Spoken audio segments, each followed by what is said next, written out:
Ministério da Saúde autoriza quarta dose da Covid-19 para pessoas acima dos 40 anos. Veja também, multas causadas por vídeo monitoramento causam transtornos entre motoristas. PRF divulga dados dos acidentes no feriado de Corpus Christi. Juntos pelo todo, vamos conhecer um projeto que ensina economia solidária para crianças de escolas públicas. A pauta é política, o noticiário internacional e as imagens que marcaram esta terça-feira. Tudo isso e muito mais agora no União Brasil.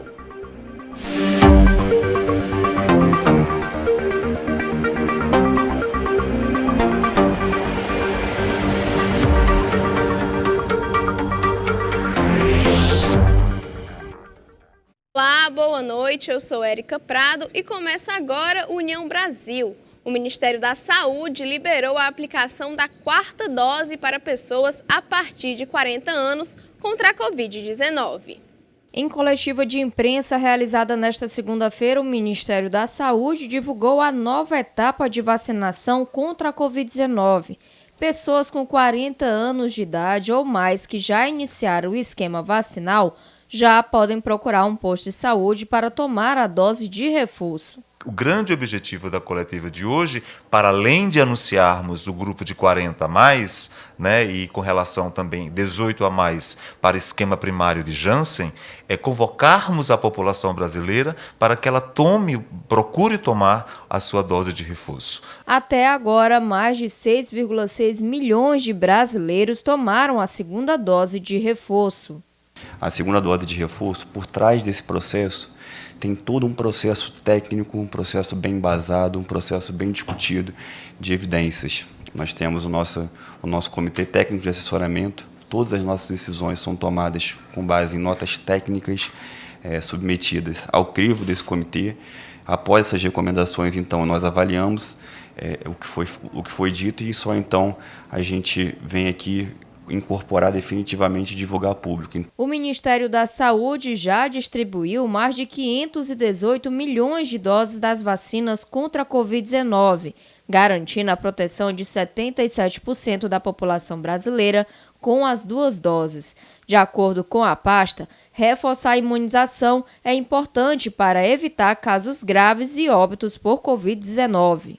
Chegamos oficialmente ao fim da emergência, oficialmente. Mas a vacinação ela continua, ela precisa continuar, nós não podemos relaxar, nós não podemos descansar enquanto cada brasileiro tenha a sua vacina no braço.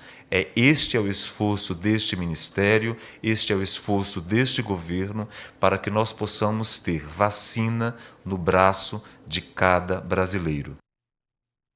E iniciou hoje o período mais frio do ano, o inverno. A expectativa do Instituto Nacional de Meteorologia, o INMET, é que neste período do inverno seja de 3 meses com chuvas acima da média nas regiões norte e nordeste, devido ao fenômeno La Nina. No Brasil, entre os efeitos mais comuns do fenômeno estão o aumento da precipitação e da vazão dos rios do norte e a redução das chuvas na região sul. Na região norte, o INMET prevê temperaturas mais elevadas. As exceções são o sul do Pará e do Tocantins, onde o clima mais quente deve ser acompanhado de chuvas abaixo da média, o que aumenta as chances de incêndios florestais no sul da Amazônia. No Nordeste, as chuvas acima da média devem incidir sobre o litoral, enquanto no oeste da Bahia, no sul do Piauí e do Maranhão, as precipitações poderão ser próximas da média. Na região centro-oeste, massas de ar seco e quente também devem favorecer incêndios florestais, principalmente nos meses de agosto e setembro. Na região sul, o tempo mais seco que a média deve marcar um inverno, além da temperatura próxima e abaixo da média com a chegada das massas de ar polar, principalmente entre julho e agosto. O sudeste pode ter chuvas ligeiramente abaixo da média, mas a passagem de frentes frias deve continuar a causar chuvas no litoral. O inverno termina em 22 de setembro. E no próximo bloco tem a pauta é política e os dados dos acidentes do feriado de Corpus Christi.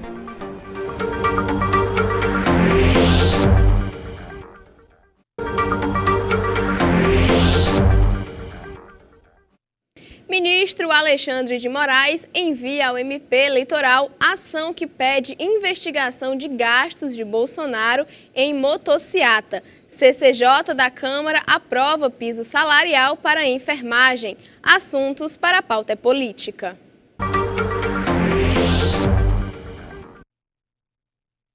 O ministro Alexandre de Moraes, do Tribunal Superior Eleitoral, enviou para o Ministério Público Eleitoral um pedido apresentado pelo deputado federal Elias Vaz, para que o presidente Jair Bolsonaro seja investigado pelo suposto uso de dinheiro público para fazer propaganda eleitoral antecipada. O congressista questiona os gastos de Bolsonaro em 15 de abril, data em que foi realizada uma motociata em apoio ao presidente em São Paulo. E a Comissão de Constituição e Justiça da Câmara dos Deputados aprovou o texto da proposta de emenda à Constituição 11/2022, que dá segurança jurídica ao piso salarial nacional dos enfermeiros, técnicos de enfermagem, auxiliares de enfermagens e parteiras. Agora, o texto segue para a comissão especial, que deverá discutir a PEC antes de sua apreciação em plenário.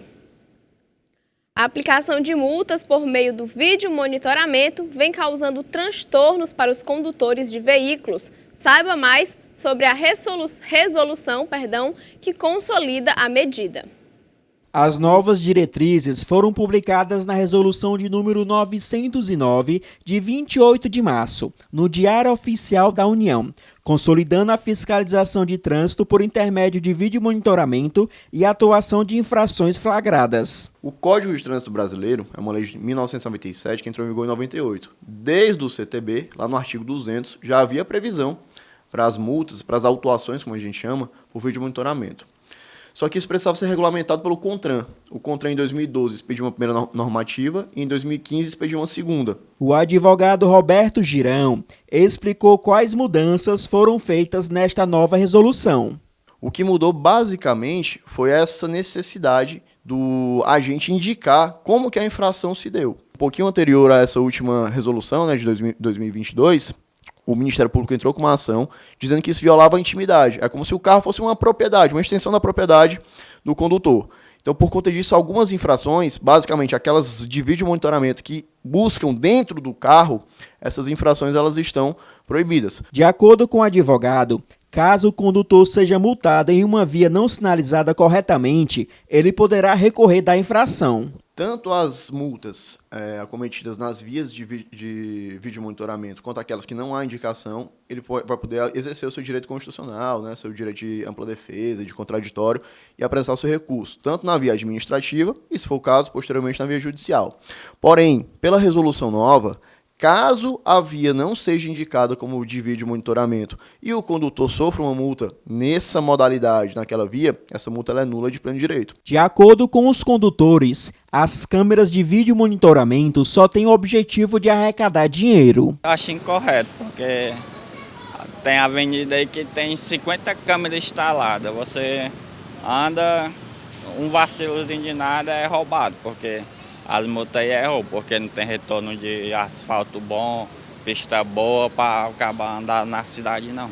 A única certeza que a gente tem é a arrecadação de dinheiro, né? Porque nós trabalhamos, a gente compra um carro, não é nosso. A gente compra uma moto, não é nossa. Porque a gente paga, mas continua vindo outras coisas que mexem no bolso do cidadão. Em comparação com o ano passado, houve uma redução de 9% no número de acidentes em rodovias federais. Os dados contam no balanço divulgados pela Polícia Rodoviária Federal. A Polícia Rodoviária Federal informou na última segunda-feira, dia 20, que o feriadão de Corpus Christi neste ano, entre os dias 15 e 19 de junho, registrou queda no número de acidentes, feridos e mortes na comparação com o mesmo feriado do ano passado, entre os dias 2 e 6 de junho. Nos últimos 5 dias, a PRF registrou 864 acidentes, redução de 9% em relação ao ano anterior, quando foram registrados 947 acidentes. O número de feridos caiu 19%, com 810 ocorrências em 2022, enquanto que em 2021 foram registrados 1.004 feridos em rodovias federais. Já em relação ao número de mortes, a queda foi de 27%. Em 2022, morreram 75 pessoas em acidentes, 27% a menos do que foi em 2021, quando foram registradas 103 mortes. Os dados fazem parte do balanço da Operação Corpus Christi, que fiscalizou 171.949 veículos e 189.900 pessoas nos mais de 70 mil quilômetros de rodovias federais. Mais de 12.500 policiais participaram dos trabalhos. E a seguir, mais um episódio do projeto Juntos pelo Todo, o noticiário internacional e as imagens que marcaram esta terça-feira.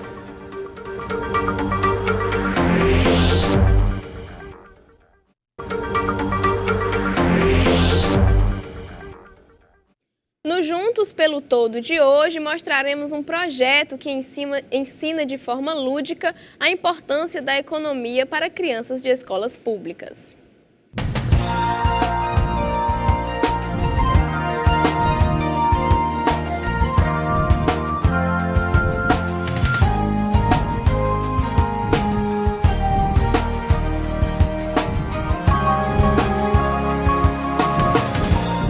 Apoio Assembleia Legislativa do Estado do Ceará.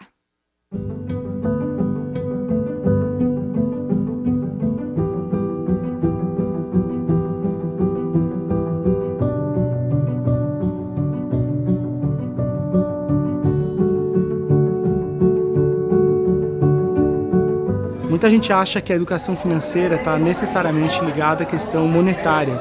Na verdade, tem algo muito importante que vem antes disso, que são escolhas de oportunidades, riscos, e os jogos foram desenhados de forma interdisciplinar. Então a gente conseguiu trabalhar coisas do dia a dia, como a educação ambiental, a cidadania, a gentileza, a questão da nutrição. E os jogos, com isso, podem ser aplicados de diferentes formas com educadores e podem ser trabalhados também no ensino integral, onde você tem eletivas, onde você tem disciplinas específicas que vão além da matemática, mas que podem contribuir principalmente com a evolução desses alunos e também de suas famílias.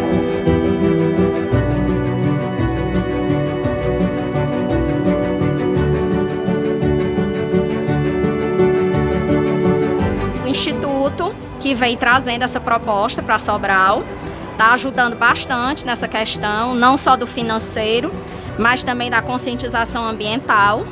É o que a gente vem percebendo que o jogo piquenique está trazendo para as salas de aula. Quando a gente recebeu, a gente pensava assim, só mais um jogo, né? Mas na realidade, quando a gente veio para a escola, que fizemos o planejamento com os professores, nós percebemos que não era só um jogo, né? Antes, qualquer dinheiro que eu dava a ele corria a gastar. Mas agora não. Se eu der R$2 a ele, ele guarda, economiza. Porque o que ele está aprendendo no jogo, ele vem trazendo lá para nossa casa.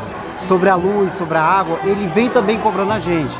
Uma coisa que quando eu estudava, né, não tive essa oportunidade de aprender na escola. E a escola está fazendo um papel muito importante para ajudar, né, tanto as crianças como as famílias, porque ajudando as crianças já de pequeno, eles também vão ensinar os pais também a economizar. Aí o que? Eu só tenho que ficar feliz por ele, pela escola e por todos, né? Que ele estando feliz, eu estou feliz.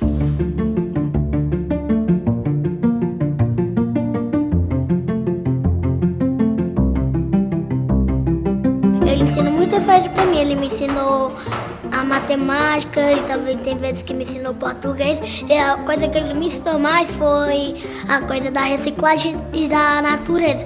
Por causa que nesse jogo ele mostra todas as coisas que é de reciclagem da natureza.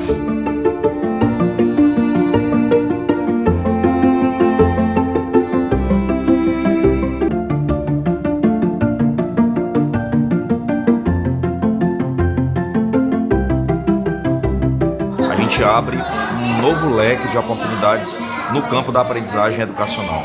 Primeiro porque os jogos estimulam o trabalho colaborativo, o trabalho de grupo e com descritores, tanto da BNCC como também da matriz de avaliação do Sistema Nacional de Avaliação, como é o caso do SAEB. Isso tem feito com que a gente planeje agora a realização de uma Olimpíada de Educação Financeira, onde os estudantes vão trabalhar com as habilidades da leitura e da interpretação de problemas, mas ao mesmo tempo integrada a essa Olimpíada, haverá uma fase com o uso do jogo para que eles possam evoluir, crescer e melhorar também do ponto de vista da sua própria educação financeira ao longo da vida.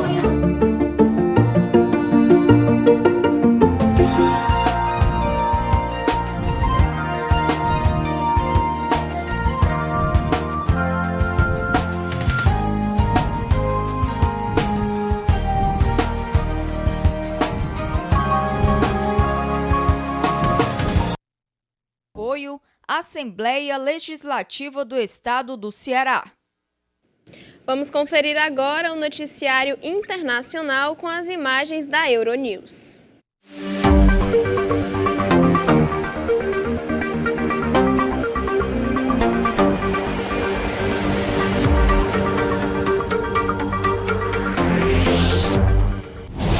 Segundo a Organização Mundial da Saúde, a Europa continua o epicentro de um surto global de varíola dos macacos.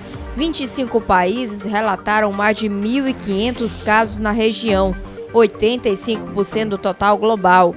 O órgão apelou para que os pacientes com casos suspeitos ou confirmados sejam isolados até que os sintomas tenham diminuído. O diretor regional da OMS para a Europa, Hans Kluge, afirmou que a vacinação em massa não é recomendada ou necessária neste momento. A Organização Mundial da Saúde decidirá na próxima semana se vão declarar o surto uma emergência de saúde global. O jornalista russo e Nobel da Paz Dmitry Muratov leiloou a medalha de ouro que recebeu da Academia Sueca em outubro de 2021 para ajudar a Ucrânia. O leilão foi realizado no Dia Mundial do Refugiado e arrecadou 103,5 milhões de dólares, pouco menos de 100 milhões de euros, um montante inesperado que agora vai ser doado à Unicef para apoiar as crianças deslocadas pela guerra. A Bélgica repatriou 16 crianças filhas de jihadistas e 6 mulheres adultas.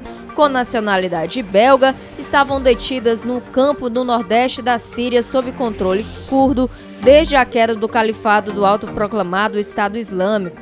Os menores têm 12 anos ou menos, foram colocados ao cuidado dos serviços de proteção infantil.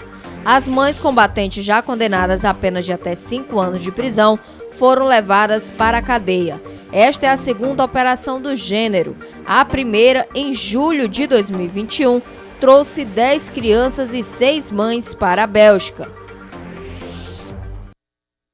E agora vamos para as imagens que marcaram esta terça-feira. O Brasil sediará de hoje a sexta-feira uma série de reuniões entre países latino-americanos e a Organização para a Cooperação e Desenvolvimento Econômico, a OCDE, grupo das economias mais industrializadas do planeta. A Semana Brasil-OCDE, realizada no Itamaraty, em Brasília, englobará vários eventos sobre políticas econômicas, educação e produtividade no Brasil e na América Latina. O primeiro evento da maratona de reuniões será o Fórum Brasil-OCDE, que pretende discutir hoje e quarta-feira políticas sobre a agenda de reformas do Brasil. Segundo o Itamaraty, durante o fórum haverá o lançamento de um projeto financiado pela União Europeia para apoiar a recuperação do Brasil da crise econômica com foco na agenda de crescimento verde. A Justiça autorizou na manhã desta terça-feira que a garotinha de 11 anos, afastada da mãe em decorrência de um estupro em Santa Catarina, retorne à sua casa. As autoridades aguardam o posicionamento da Vara da Infância encaminhada pelo Tribunal de Justiça. A vítima de abuso sexual foi levada a um hospital de Florianópolis para realizar um aborto após a constatação da gestação. A instituição, porém, se recusou a realizar o procedimento em razão da gravidez ter ultrapassado o limite de semanas permitidas pelas normas internas. E a Polícia Federal realiza nesta terça-feira a operação de combate a uma organização criminosa que atua no tráfico de drogas nos estados de Roraima, Amazonas, Mato Grosso do Sul, São Paulo, Paraná, Santa Catarina e Rio Grande do Sul. A Operação Odisseu dará cumprimento a 41 mandados de prisão preventiva, 29 de busca e apreensão, inclusive com mandados sendo cumpridos em presídios e ainda 26 de sequestro de bens. E fica por aqui o jornal desta terça-feira. Se você quer ver o seu assunto ou a sua sugestão no nosso jornal, tem várias formas de participar, seja pelo Facebook, Instagram, WhatsApp, nosso canal do YouTube ou nosso e-mail jornalismo@redeunião.com.br. Sua sugestão pode estar aqui no União Brasil. Muito obrigada pela sua companhia, uma ótima noite e até amanhã. União Brasil, informação além da notícia.